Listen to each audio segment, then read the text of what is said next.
का नाम ये कंगोदीवाल है, वैसा ही रंगो रूप है, वैसा ही माल है।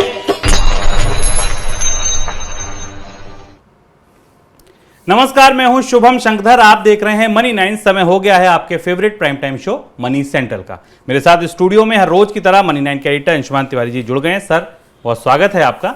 अंशुमान जी से चर्चा शुरू हो उससे पहले देखिए आप ऑन द शो आज कौन सी बड़ी खबरें हमारे शो का हिस्सा हैं जिन पर हम चर्चा करेंगे, विश्लेषण करेंगे। शुरुआत होगी एनपीएस से। क्या एनपीएस के दायरे में आएंगे गिग वर्कर? उत्पादन घटने का कितना होगा चावल की कीमतों पर असर? पाम ऑयल आयातक देशों की बड़ी पहल। क्या वापस लौटेंगे एयर इंडिया के पुराने दिन? गिरने लगा रूस से कच्चे तेल का आयात, क्यों गिरने लगा इस पर चर्चा होगी। और शेयर बाजार तक पहुंचा रुपए की गिरावट का असर। शेयर बाजार में निवेशकों के 5 लाख करोड़ रुपए से ज्यादा डूब गए, बड़ी गिरावट आई। क्या वजह है, कितना असर है, ये सब कुछ समझेंगे आज के मनी सेंट्रल में। शुरुआत एनपीएस की खबर से। सरकार अब असंगठित क्षेत्र के वर्कर्स की नई पेंशन स्कीम के दायरे में लाने की तैयारी कर रही है। फाइनेंशियल एक्सप्रेस ने पीएफआरडीए के चेयरमैन के हवाले से पेंशन की कवरेज और एनपीएस के ग्राहकों की संख्या बढ़ाने के लिए गिग और प्लेटफॉर्म वर्कर्स को नई पेंशन स्कीम के दायरे में लाने का विचार हो रहा है, ऐसी खबर प्रकाशित की है। अभी तक सरकारी और संगठित क्षेत्र के कर्मचारी ही एनपीएस के दायरे में आते हैं। सर, कैसे लाएंगे गिग वर्कर्स को या प्लेटफॉर्म वर्कर्स को इसके दायरे में? शुभम, ये एक महत्वपूर्ण पहल है जिसकी कोशिश हम काफ़ी दिनों से देख रहे हैं। भारत में एक बहुत बड़ा हिस्सा असंगठित क्षेत्र का है जिनके पास कोई पेंशन योजना नहीं है। सिर्फ एक अटल पेंशन योजना है जो जिसमें कर्मचारियों को उनके कंट्रीब्यूशन के हिसाब से 1,000 से 5,000 रुपये प्रति महीने तक की पेंशन का प्रावधान है। लेकिन इसमें ये कॉन्ट्रीब्यूटरी पेंशन स्कीम है, इसमें कर्मचारी को अपने पेंशन के लिए कंट्रीब्यूट करना पड़ता है। एनपीएस की तरफ से जो संकेत मिला है, न्यू पीएफआरडीए की तरफ से एनपीएस को लेकर जो संकेत मिला है, उस हिसाब से पीएफआरडीए के अधिकारी देश की तमाम कंपनियों से जहां पर गिग वर्कर्स काम कर रहे हैं उनसे संपर्क करेंगे, क्योंकि इनको को दायरे में लाने के लिए कंपनियों को साथ में लाना ज़रूरी है। मौजूदा व्यवस्था में प्रोविडेंट फंड ऑर्गेनाइजेशन इसी तरह से काम करता है। सरकार की तरफ से नियम बने हुए हैं जिसमें कर्मचारी जहाँ पर कर्मचारियों की संख्या 10-15 से ज़्यादा है उन्हें प्रोविडेंट फंड के दायरे में लाया जाता है। पीएफआरडीए चेयरमैन ने स्पष्ट रूप से तो नहीं बताया कि ये किस तरह से लागू किया जाएगा, पर नई पेंशन स्कीम के दायरे में लाने के लिए सरकार को कानूनी तौर पर बदलाव करने पड़ेंगे। और वो कानूनी बदलाव के दायरे में गिग कर्मचारियों को, यानी वो कर्मचारी जो थोड़ी अतिरिक्त समय देकर कहीं काम करते हैं, उन्हें उसके दायरे में लाने के लिए सरकार को कानून में बदलाव करना पड़ेगा। लेकिन ये तैयारी इस तरह से शुरू हुई है, ये अपने आप में महत्वपूर्ण है। दूसरी और महत्वपूर्ण बात यह है कि पेंशन, जब इन कर्मचारियों को, ऐसे कर्मचारी जो अस्थायी हैं, गिग कर्मचारी अस्थायी कर्मचारी हैं, ये कंपनी के पेरोल पर नहीं होते, इनके पेंशन के कंट्रीब्यूशन का पूरा वजन या पूरा बोझ कर्मचारी ही उठाएगा या कंपनी को भी से भी कुछ हिस्सा इसमें मांगा जाएगा, ये बात भी अभी स्पष्ट नहीं है। लेकिन असंगठित क्षेत्र के लिए पेंशन के दायरे को बेहतर करने और पेंशन के दायरे में लाने की कोशिशें जरूर शुरू हो गई हैं। सरकार ने इस साल चावल के उत्पादन को लेकर जो अनुमान जारी किया है, इंडस्ट्री को उससे भी कम उत्पादन की आशंका है। निजी संस्था ओरिको ने शुक्रवार को खरीफ फसलों के लिए अपना अनुमान जारी किया है और उसके अनुसार इस साल देश में खरीफ चावल का उत्पादन 967 लाख टन ही होगा। खरीफ फसलों के लिए सरकार का जो अनुमान आया है, पहला अग्रिम अनुमान, उसमें 1049 लाख टन चावल उत्पादन का आकलन किया गया है। लेकिन ओरिगो ने सरकार के अनुमान से 84 लाख टन कम चावल उत्पादन का अनुमान लगाया है। पिछले साल खरीफ सीजन के दौरान देश में 1117 लाख टन चावल का उत्पादन हुआ था। सर, अनुमानों में लगातार दबाव है, लगातार कम हो रहे हैं, कितना असर पड़ेगा चावल की कीमतों पर इसका? सरकार का, कृषि मंत्रालय का जो आकलन था उस हिसाब से खरीफ सीजन में पैडी का, धान का उत्पादन करीब 6% गिरने की संभावना थी। 60 से 70 लाख मीट्रिक टन का अनुमान था।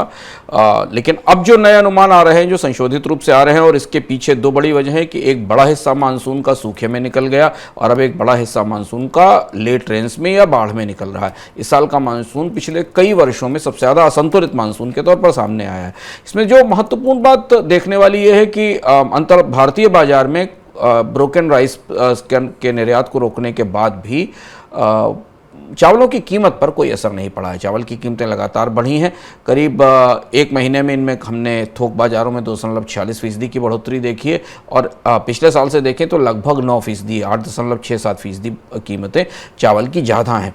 यानी खरीफ की फसल के लिए का अनाज बाजार में पहुँचे उससे पहले बाजार में कीमतों पर दबाव दिखने लगा है। और अब जबकि अनुमान संशोधित होकर आ रहे हैं, अगला अनुमान भी सरकार की तरफ आएगा, शायद उसमें धान के उत्पादन में और कमी का आकलन सामने आए, तो इसका असर हमें त्योहारी मौसम में चावल की कीमतों पर और पूरे अनाज बाजार पर दिखाई देगा। पाम ऑयल इंपोर्टर्स देशों के हितों का ध्यान रखते हुए देश में तेल तिलहन उद्योग के संगठन सॉल्वेंट एक्सट्रैक्टर एसोसिएशन ने दक्षिण एशिया के 5 बड़े आयातक देशों का संगठन बनाया है। संगठन को एशियन पाम ऑयल अलायंस नाम दिया गया है। इस संगठन का मकसद पाम तेल के लिए सौदेबाजी की ताकत को जुटाना है और भारत सहित पाकिस्तान, श्रीलंका, बांग्लादेश और नेपाल इसके सदस्य हैं। एसोसिएशन ने अन्य पाम ऑयल उत्पादक देशों को भी संगठन का सदस्य बनने का न्योता दिया है। सर, ये पहल कितनी महत्वपूर्ण है? ये अपने तरीके का पहला संगठन बनता दिखाई दे रहा है जो आयातकों की तरफ से बनाया गया है। आमतौर पर हम दुनिया में उत्पादकों के और निर्यातकों के संगठन देखते हैं, चाहे वो कच्चे तेल में देखें हम या कोयले में देखें। पहली बार एशिया के देशों ने, जो कि पाम ऑयल की सबसे ज़्यादा खपत करते हैं, उन्होंने अपना एक संगठन बनाने की घोषणा की है, जिसमें भारत के पड़ोसी देश भी हैं। ये संगठन आने वाले समय में तेल बाजार में खाद्य तेल बाजार में जो प्रमुख उत्पादक देश हैं, मलेशिया, इंडोनेशिया जैसे देश, उनको पर दबाव बनाने में और कीमतों को सही स्तर पर रखने में मदद करेगा। उसकी वजह यह है कि पूरी दुनिया में जितना पाम ऑयल का ट्रेड है उसका 40% कंजम्पशन केवल एशिया में होता है, यूरोप में केवल 12% का कंजम्पशन होता है। और उसमें भी भारत एशिया में सबसे बड़ा इंपोर्टर है, वो करीब 15% इंपोर्ट करता है। इसके बाद चाइना 9% है, पाकिस्तान और बांग्लादेश 4 और 2% हैं। तो भारत ने की तरफ से यह पहल की गई है कि जो खाद्य तेल का बाजार है, खासतौर से पाम ऑयल का बाजार है, उसमें थोड़ी ताकत बायर्स के पास भी हो, पूरी ताकत सप्लायर्स के पास नहीं हो। अब ये रणनीति आगे कहाँ तक सफल होती है, लेकिन कम से कम एक सामूहिक रूप से दुनिया के पाम ऑयल बाजार का 40% हिस्सा रखने वाले देश एक साथ आ गए हैं। और इससे हमने भी हाल में पिछले 2 साल में पाम ऑयल की कीमतों में काफ़ी उतार चढ़ाव देखा। हमने पाम ऑयल उत्पादक देशों में अलग अलग तरीके के संकट भी देखे, निर्यात पर पाबंदियां भी देखी, जिनका असर हमने भारतीय बाजार में खाद्य तेल की कीमतों में बढ़ोतरी के तौर पर देखा था। अब ये संगठन शायद इस तरह की कोशिशों को रोकने की कोशिश करेगा और उत्पादक देशों के साथ कीमतों को सही स्तर पर रखने के लिए बातचीत करेगा और एक मैकेनिज्म बनाएगा, इस बात की उम्मीद की जा रही है। टाटा ग्रुप की 7 मेटल कंपनियों का टाटा स्टील में विलय होने जा रहा है। गुरुवार को टाटा स्टील के बोर्ड ने इस विलय को मंजूरी दे दी है। विलय होने वाली 7 कंपनियों में से 4 कंपनियां पहले से शेयर बाजार में लिस्ट हैं, जबकि 3 कंपनियां लिस्ट नहीं हैं। विलय के बाद लिस्टेड कंपनियों के शेयर होल्डर्स को टाटा स्टील के शेयर अलॉट किए जाएंगे। टाटा स्टील में विलय होने वाली 7 कंपनियों में जो नाम शामिल हैं उनमें Tata metallic, TRF, Tata steel mining, Indian steel and wire, S&T mining, Tata steel long product और टिन प्लेट नाम की कंपनियां हैं। सर, कंपनियों का विलय क्यों कर रही है टाटा स्टील? टाटा स्टील में पुनर्गठन की, पूरे टाटा समूह में पुनर्गठन की प्रक्रिया देख रहे हैं और इस दृष्टि से अगर आप देखें तो टाटा स्टील टाटा समूह अपने पूरे मेटल बिजनेस का या धातु कारोबार को एक साथ लेकर आ रहा है।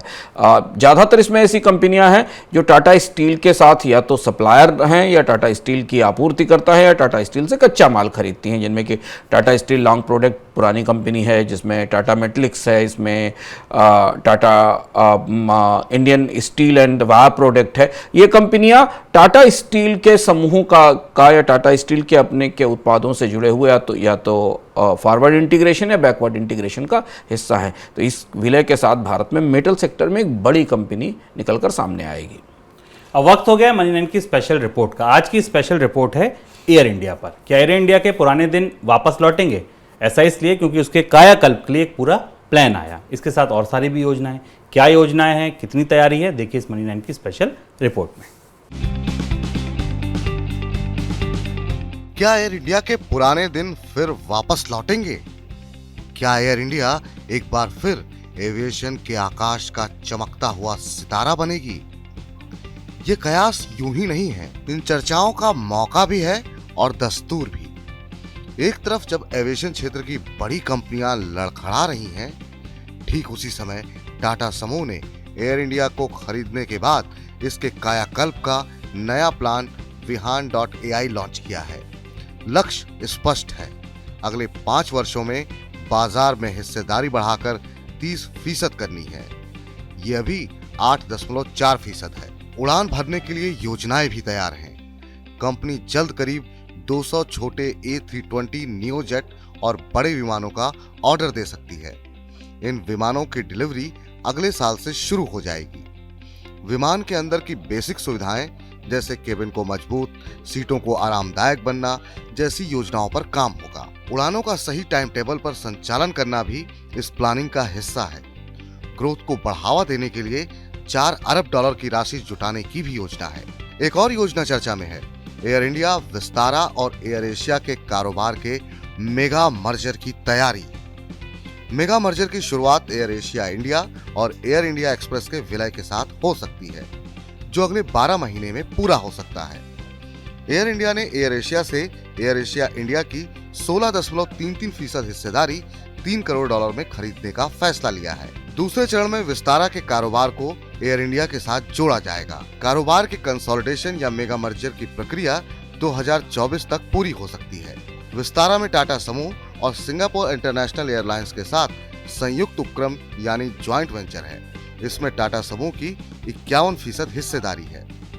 इसी साल एयर इंडिया ने एयर एशिया इंडिया को पूरी तरह खरीदने और एयर इंडिया एक्सप्रेस के साथ विलय का प्रस्ताव दिया है। जून 2022 में हिस्सा खरीद के लिए कॉम्पिटिशन कमीशन ऑफ इंडिया यानी CCI से मंजूरी मिली है। एयर इंडिया ने एयर एशिया इंडिया में टाटा सन्स से बाकी बची 83.67% हिस्सेदारी खरीदने की भी पेशकश की थी। इस सौदे को पूरा करने के लिए Tata Sons Air Asia India के 2600 करोड़ रुपए के घाटे को बट्टे खाते में डाल सकती है। अब बड़ा सवाल, मेगा मर्जर या कारोबार के कंसोलिडेशन के बाद कंपनी का आकार कितना बड़ा हो जाएगा? ये देश की सबसे बड़ी और सबसे मजबूत एयरलाइंस में से एक होगी। एयर इंडिया 102 गंतव्यों तक घरेलू और अंतर्राष्ट्रीय उड़ानें भरती है। इसके पास 2023 तक छोटे और बड़े आकार वाले विमानों की संख्या बढ़कर 143 होने की उम्मीद है। तीनों कंपनियों के कुल विमानों की संख्या 338 हो जाएगी। दूसरी कंपनियों पर देखें तो इंडिगो के पास सबसे ज्यादा 276 विमान हैं। बाकी कंपनियां बहुत पीछे हैं। यानी एविएशन के बाजार में जब एक तरफ प्रतिस्पर्धा खतरे में दिख रही है, तब एयर इंडिया ताकत बटोर कर बाजार पर काबिज होने को तैयार है। मनी 9 के लिए शुभम शंखधर। एयर इंडिया में विस्तारा एयरवेज के विलय के बाद टाटा ग्रुप की तरफ से सिंगापुर एयरलाइंस को एयर इंडिया में हिस्सेदारी दी जा सकती है। इकोनॉमिक टाइम्स ने सूत्रों के हवाले से ये जानकारी दी है। रिपोर्ट में ये कहा है कि सिंगापुर एयरलाइंस ने एयर इंडिया में विस्तारा के विलय को सैद्धांतिक मंजूरी दे दी है। विस्तारा में सिंगापुर एयरलाइंस की भी 49% हिस्सेदारी। सर, क्या टाटा सिंगापुर एयरलाइंस के साथ ही आगे बढ़ेंगे? क्योंकि और कोई फिलहाल जो मौजूदा स्ट्रक्चर है एयर इंडिया का और पूरे एयर इंडिया समूह का, उसमें विस्तारा एक बहुत इंपॉर्टेंट प्लेयर है कि इसीलिए एयर इंडिया और विस्तारा का मर्जर कर रहे हैं, एयर एशिया का मर्जर किया जा रहा है और भारत के एविएशन सेक्टर में एक बड़ी कंपनी बनाई जा रही, जो आपने इस अभी इस स्पेशल वीडियो रिपोर्ट में देखा है।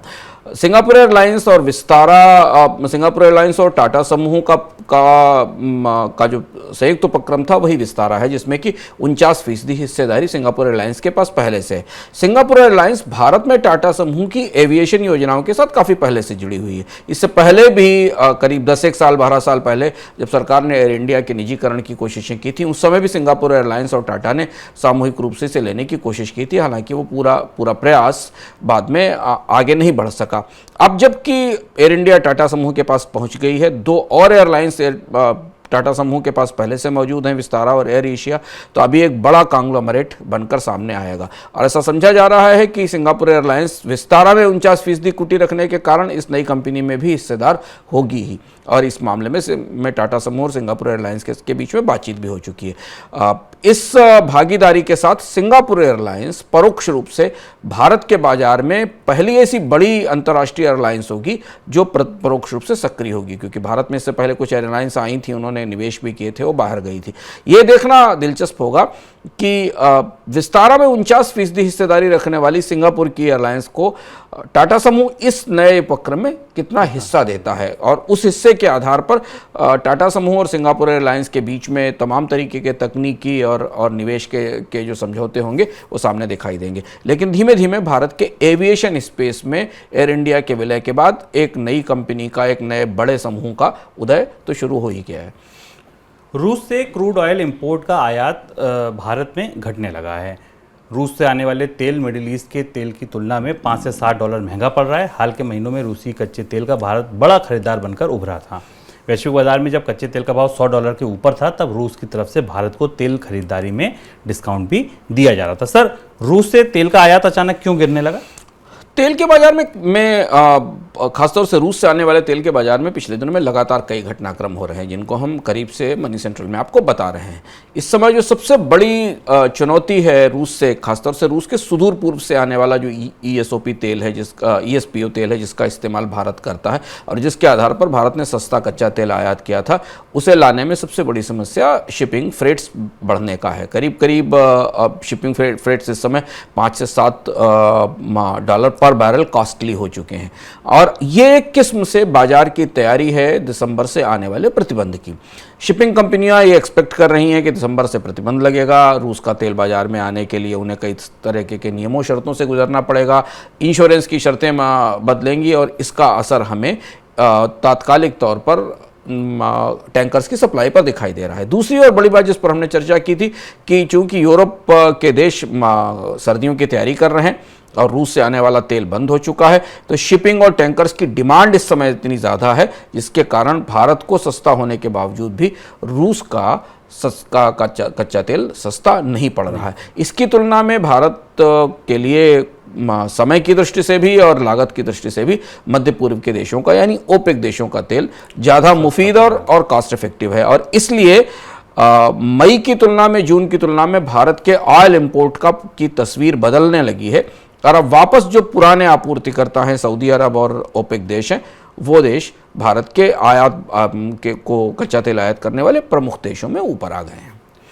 मंदी में फंसने की आशंका के बावजूद बैंक ऑफ इंग्लैंड ने गुरुवार को ब्याज दरों में फिर से बढ़ोतरी की है। बैंक ऑफ इंग्लैंड ने ब्याज दरों को 50 बेसिस पॉइंट बढ़ाया है और अब वहां पर दर बढ़कर 2.25% हो गई है, जो 14 वर्षों का सबसे ऊपरी स्तर है। बैंक ऑफ इंग्लैंड के बाद अब यूरोपियन सेंट्रल बैंक की तरफ से भी ब्याज दरों में बढ़ोतरी की आशंका बढ़ गई है। महंगाई की वजह से दुनिया भर के केंद्रीय बैंक कर्ज महंगा कर रहे हैं। बुधवार को अमेरिकी सेंट्रल बैंक ने 75 बेसिस पॉइंट की बढ़ोतरी की थी। सर, क्या ब्रिटेन में मंदी शुरू हो गई है, मान लिया जाए?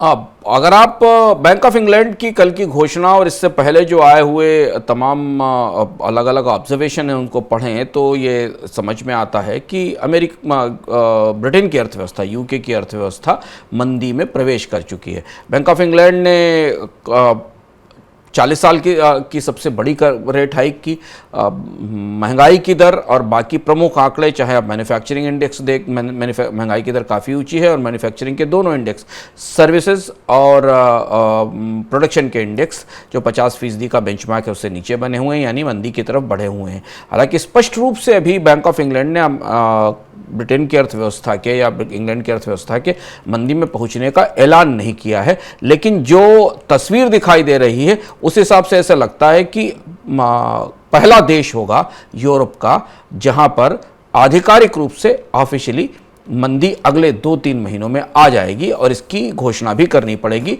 सरकार को। और यूके में या ब्रिटेन में आने वाली मंदी का असर फिर हमें यूरोप के बाकी देशों पर दिखाई देगा।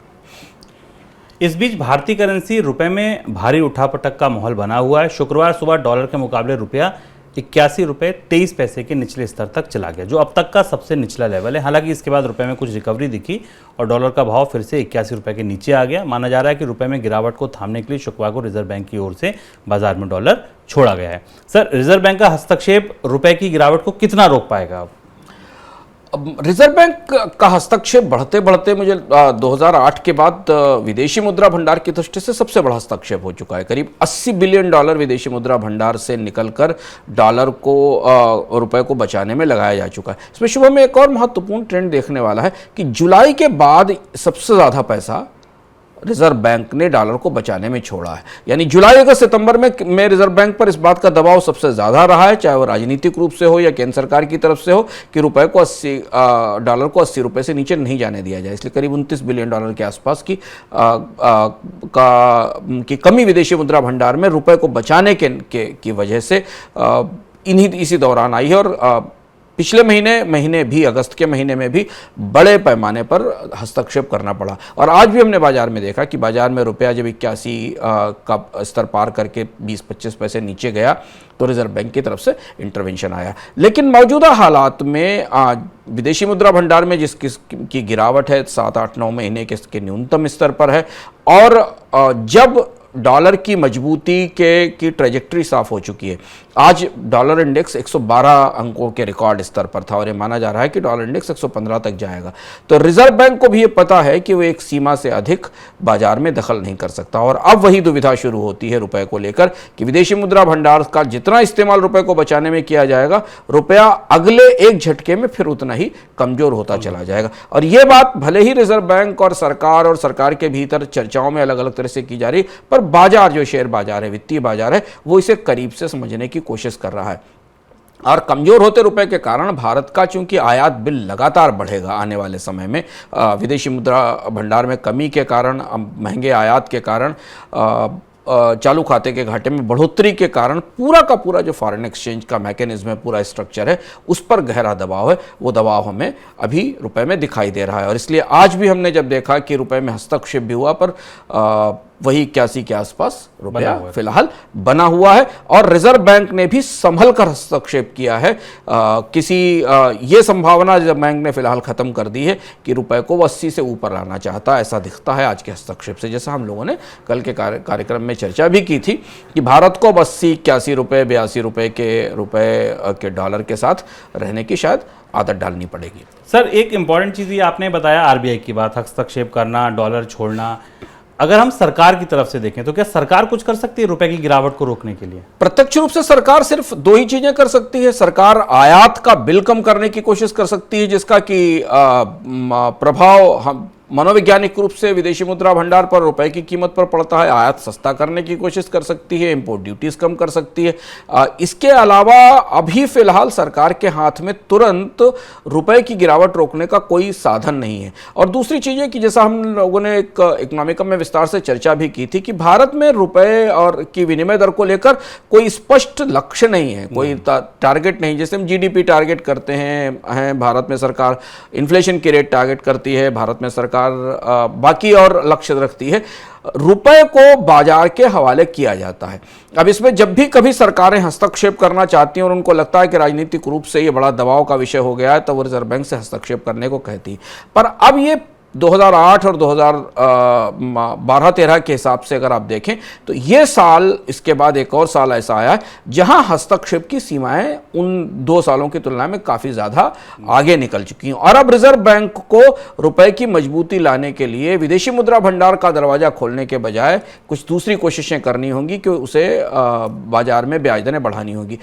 एक और महत्वपूर्ण बात है कि सरकार यदि अपना कर्ज थोड़ा कम करे तो शायद बाजार में किसी स्तर पर रुपए को सहारा देने के लिए रिजर्व बैंक को थोड़ा स्पेस मिल सकता है।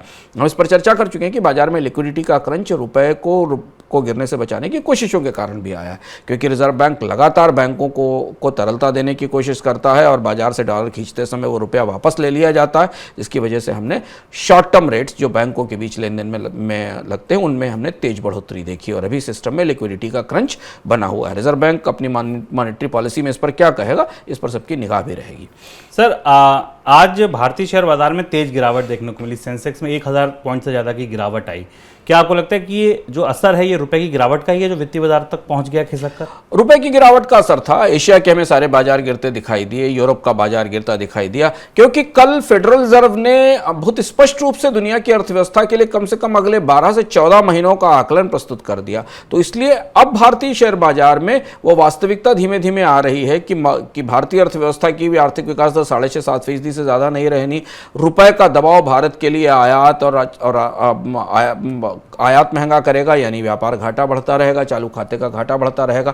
तो जो मैक्रो पिक्चर है, मैक्रो तस्वीरें हैं, वो धीमे धीमे बाजार के भीतर दिखाई देने लगी। अब इस बात पर निगाह रहेगी बाजार में कि विदेशी निवेशक किस तरह व्यवहार करते हैं। कल हमने विदेशी निवेशकों की तरफ से बड़ी बिकवाली देखी, आज और भी ज़्यादा बिकवाली होने के संकेत मिल रहे हैं। हालांकि जब आंकड़े हमारे पास सामने आएंगे तब हमें पता चलेगा। पर बाजार ने आज अपना 2022 का जितना गेन था वो सब खत्म कर दिया। 2022 जनवरी से लेकर अभी तक शेयर बाजार में जिन्होंने पैसा लगाया था और अगर वो बाजार से नहीं निकले होंगे तो उन्होंने जो कमाया होगा वो खत्म हो गया, बाजार का वो सारा गेन खत्म हो गया। दूसरी चीज़ है कि जो स्टॉक इंडेक्सेस, जो सब इंडेक्स थे, बैंक निफ्टी जैसे इंडेक्स, जिन्होंने हाल के दिनों में निवेशकों को की उम्मीद जगाई थी, उनमें हमने बहुत तेज करेक्शन और बहुत तेज गिरावट देखी। तब यहाँ से बाजार दोनों तरफ मूव करता हुआ दिखेगा। अगर आप वैल्यू प्रीपोजिशन के हिसाब से देखें तो 1000 पॉइंट से नीचे सेंसेक्स और 300 साढ़े 300 पॉइंट के आसपास गिरता हुआ निफ्टी अच्छे स्टॉक्स में खरीदारी का मौका भी देता है। सर अब आगे क्या रुख रहेगा विदेशी निवेशकों का? सबसे बड़ा सवाल यही शुभम, विदेशी निवेशकों के रुख को लेकर हमने कल से आज तक पड़ताल करने की कोशिश की और इसे हमने जानने की कोशिश की कि भारत के बाजार में इस समय विदेशी निवेशकों का टोटल व्यवहार क्या है। पहले तो हमें ध्यान रखें कि अगस्त के महीने में विदेशी निवेशक हमें वापस लौटते दिखाई दिए थे, लेकिन तब भी अभी करीब करीब अगर हम आंकड़े देखें तो 1 लाख करोड़ के आसपास की का जो सेल ऑफ है वो रिकवर नहीं हुआ है, वो बाजार में पड़ा हुआ है। पुराने आंकड़ों के हिसाब से जो विदेशी निवेशकों का आंकड़ा मैं देखने की कोशिश कर रहा था कि अभी तक नेट विदेशी निवेशकों ने अगस्त के महीने में थोड़ी खरीदारी की है, लेकिन अभी भी 1,70,000 करोड़ रुपए जो इंडियन मार्केट से निकले हैं पुतिन के रूस यूक्रेन युद्ध के बाद और पिछले साल अक्टूबर से मान लें जो निकले हैं इक्विटी से, डेट वीआरआर से और हाइब्रिड फंड से, उसमें से 1,70,000 करोड़ रुपए का निवेश अभी भी कम है, वो पैसा वापस बाजार में नहीं लौटा है। और जब सबसे महत्वपूर्ण बात क्रेडिट स्विस की एक रिपोर्ट आई कल, जिस रिपोर्ट ने हमें ये बताया कि भारत के बाजार में पिछले साल अक्टूबर के बाद से विदेशी निवेशकों के निवेश का एक बड़ा तौर तरीका बदला है। भारत में आया जो विदेशी फंड है उसमें अब केवल 13% फंड ऐसा है जो डेडिकेटेड इंडिया फंड्स के जरिए आया है। भारत में विदेशी निवेशक कई रास्तों से निवेश करते हैं, हमें पता है। जो सबसे ज्यादा लंबे समय के लिए किया जाने वाला निवेश माना जाता है वो विदेशी निवेशकों की तरफ से किसी खास देश को केंद्रित करके बनाए गए फंड होते हैं, जिन्हें उस कंट्री का डेडिकेटेड फंड कहते हैं। तो भारत में जो डेडिकेटेड इंडिया फंड्स हैं, जो भारत में निवेश के लिए बनाए गए विदेशी पूंजी के फंड हैं, उनका हिस्सा केवल 13% रह गया है। 87% हिस्सा फॉरेन पोर्टफोलियो फ्लोज पूरे ग्लोब इमर्जिंग मार्केट के जरिए आ रहा है। यानी विदेशी निवेशक के पास यदि 100 रुपए हैं तो वो 13 रुपए भारत के बाजार को ध्यान में रख के लगा रहा है और 87 रुपए पूरी उभरती अर्थव्यवस्थाओं को ध्यान में रख के लगा रहा है। तो इमर्जिंग मार्केट्स में लगाया जाने वाला अलग अलग तरीके का पैसा, उसका एक हिस्सा भारत में आ रहा है। क्रेडिट स्विस की रिपोर्ट मान रही है कि अगर एशियन बाजारों में दबाव और ज़्यादा बना, खासतौर से मुद्रा अवमूल्यन के कारण, क्योंकि डॉलर की मजबूती के कारण हमें काफ़ी बेचैनी दिख रही है दुनिया के फॉरेक्स मार्केट में। और अब चूंकि आने वाले समय में पूंजी की लागत बढ़ती जाने वाली है और 2024 तक अमेरिका में ब्याज दरें कम होने की गुंजाइश नहीं दिखाई देती, ऐसा फेडरल रिजर्व ने कहा है। तो ये 13% का पैसा तो मौजूद रहेगा। ये जो 87% का पैसा इमर्जिंग मार्केट फंड्स का पैसा है, इसके आते जाते रहने के कारण इसके बाहर निकलने की या इसके सेल ऑफ आने की का खतरा सामने दिखाई दे रहा है। और ये रुपए की विनिमय दर से, ये भारत के मैक्रो नंबर से, ये भारत में चालू खाते के घाटे से और बहुत सारी चीजों से प्रभावित होगा। तो जो ओवरऑल इमर्जिंग मार्केट्स को लेकर, जो पूरी दुनिया की उभरती अर्थव्यवस्था है उनको लेकर अगर दुनिया का सेंटीमेंट खराब होता है, जो बात महत्वपूर्ण यहां समझने वाली हमारे लिए है कि अगर पूरी इमर्जिंग अर्थव्यवस्थाओं को लेकर दुनिया का सेंटीमेंट खराब होता है तो भारत भी उसी पाई का हिस्सा है। तो उस खराब सेंटीमेंट का असर हमें भारतीय बाजारों पर भी आने वाले समय में दिखाई देगा। तो यदि आप निवेशक हैं और शेयर बाजार में निवेश करते हैं लंबे समय के लिए तो आप इंतजार करिए 2 साल, और अगर आप जल्दी समय के लिए निवेश करते हैं तो बहुत सतर्क रहें, क्योंकि बाजार में वॉलेटिलिटी इंडेक्स बता रहे हैं कि बाजार में तेज उतार चढ़ाव आने वाले समय में रहेगा। सर एक आखिरी सवाल, और वो सवाल है गोल्ड पर, सोने की कीमतों को लेकर। सोने की कीमतें अंतर्राष्ट्रीय बाजारों में गिरी, आगे आपको क्या रुख लगता है? और भारत को इसका फायदा बिल्कुल नहीं दिखा, ऐसा क्यों?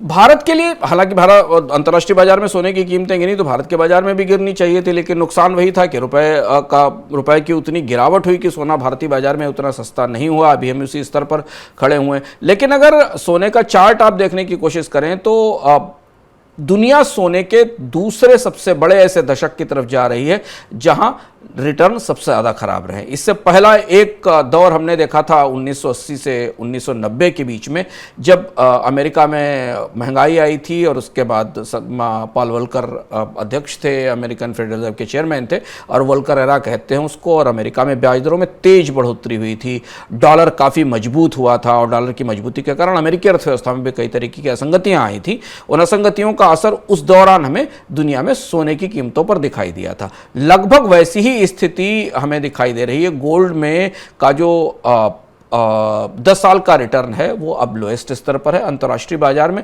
भारतीय बाजार में उसका हमें उतना लाभ सोने के सस्ते होने के तौर पर नहीं दिखाई दे रहा है, लेकिन इंपोर्ट में कमी के संकेत हमें दिख रहे हैं।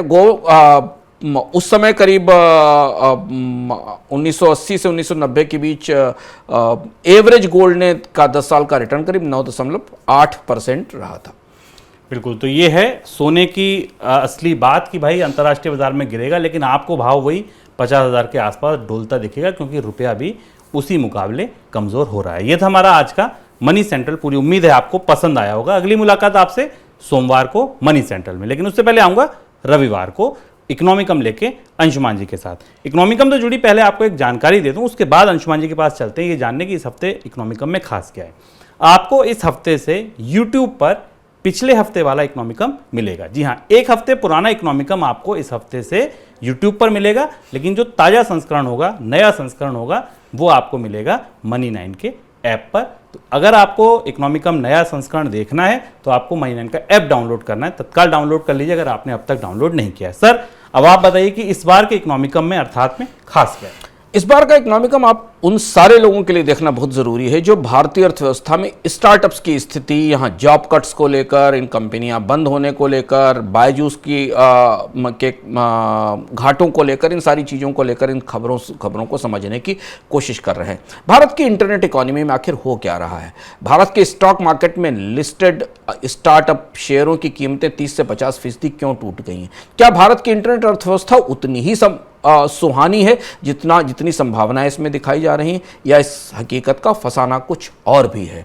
हम गहराई से भीतर जाकर उन आंकड़ों के जरिए आपको ये बताएंगे कि भारत की इंटरनेट व्यवस्था में दिख क्या रहा है और वस्तुतः हो क्या रहा है। और इस पूरे विश्लेषण पर, ये पूरा विश्लेषण हमारे लिए जानना इसलिए ज़रूरी है क्योंकि भारत में आने वाले भविष्य में 4 या 5 साल में, 7 साल में नौकरियों का, तकनीक का और निवेश का बड़ा दारोमदार भारत की इंटरनेट अर्थव्यवस्था पर है। क्या इंटरनेट अर्थव्यवस्था जिसका हम इस्तेमाल कर रहे हैं वो कंपनियों को फल रही है, या कंपनियों के खजानों में या कंपनियों के मुनाफों में बढ़ोतरी कर पा रही है? और ऐसा कर रही है या नहीं कर रही, ये जानेंगे आप इस बार के इकोनॉमिकम में।